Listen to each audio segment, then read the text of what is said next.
Bhagat Gautam Buddha, doctor Babasaheb Ambedkar या ठिकाणी जमलेले संपूर्ण बौद्ध उपासक उपासिका रावजी भिवाजी खंडारे यांच्या जीवन चरित्रावर बोलण्याचा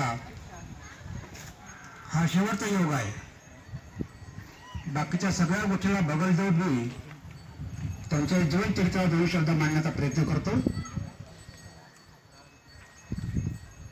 या आमच्या मामाचे आकस्मिकरित्या जवळजवळ 30 वर्ष होत आहे.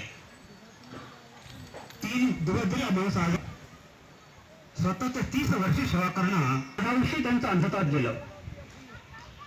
मानवाला निसर्गाने दिलेले महत्वाचे जे अवयव आहेत, जे पंचदेंद्रिय आहेत, त्यापैकी डोळा हा अत्यंत महत्वाचा आणि नाजूक घटक आहे.